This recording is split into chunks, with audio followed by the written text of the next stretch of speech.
মুর্শিদাবাদের সাগরদিঘির কাবিলপুর গ্রাম পঞ্চায়েতের সরকারি বরাদ্দের কমিউনিটি টয়লেট নিয়ম ভেঙে নিজের বাড়িতে বসিয়ে বিতর্কে জড়িয়েছেন স্থানীয় পঞ্চায়েত প্রধান রোজিনা বিবি।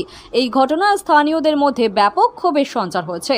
পঞ্চায়েত প্রধান রোজিনা বিবি সমস্ত অভিযোগকে নস্যাৎ করে জানান তিনি কোনো অন্যায় করেননি।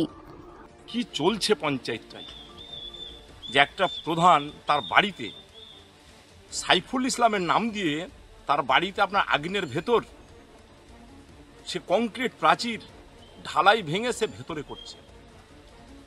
পার্শ্বে হাই স্কুল আছে, স্বাস্থ্যকেন্দ্র আছে, মেন রাস্তা আছে, বটতলা বাজার, কাবিলপুর অঞ্চলের মোড় বাজার যদি বলেন সেটা বটতলা বাজার, তার নিকটে হওয়ার কথা।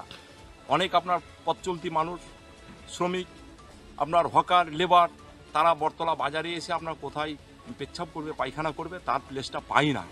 ঘনবসতি এলাকা, সমস্যা আছে। সেইটা না ভেবে প্রধান কলমের ক্ষমতাতে বাড়ির ভেতর করে, যেটা আমাদের লজ্জা। জনগণের স্বার্থে করছে না, ও নিজের স্বার্থে করছে। আর যেটা কথা বলছে যে আমি স্কুলের ছাত্রীর জন্য আমি করছি, এটা সব ভুল কথা বলছে। ওর বাউন্ডারির ভিতরে ও করছে ও নিজের স্বার্থে, এটা সম্পূর্ণ ভুল কথা।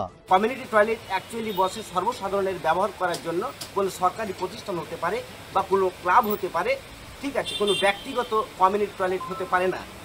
উনি আমাদের কাবিলপুরের প্রধান যদি ব্যক্তিগতভাবে ওনার বাড়িতে কমিউনিটি টয়লেট বসায়, তাহলে এর চেয়ে কাবিলপুরবাসী দুঃখ, মানে এর চেয়ে দুঃখের বিষয় আর কিছু হতে পারে না।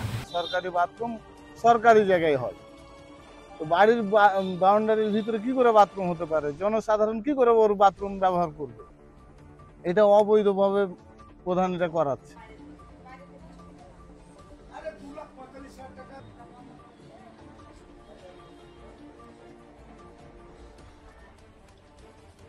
আমি মানুষের কথা, জনসাধারণের কথা ভেবেই কিন্তু আমার জায়গাতে ট্যাঙ্কিটা দিয়েছি, আর দরজাটা কিন্তু আমি বাইরে রেখেছি। হ্যাঁ, আমি কোনো ভুল কাজ করিনি, কারণ এই জায়গার জন্য তো সবারই কাছে চাইতে হবে, আর সবাই তো দেবে না। তার জন্য আমার চিন্তা ভাবনা দিয়ে আমার বাড়িতে মেম্বার আসে, আমার কাছে থানা থেকে লোক আসে, ক্যাম্পে থেকে লোক আসে, প্রত্যেকটা মানুষের বাড়িতে আমার আনাগোনা লেগে আসে। তাছাড়া আমাকে মেম্বারেরাই বলেছিল যে আমরাও আপনার বাড়িতে আসছি, আপনার একটা টয়লেট করেন বাইরে। এই চিন্তা ভাবনা মানুষের জন্য, কাজের জন্য প্রধান, মানুষের চিন্তা ভাবনার জন্যই আমরা কিন্তু মেম্বার থেকে প্রধান হয়েছি। আমরা মানুষের কথা ভেবেই আমরা করেছি।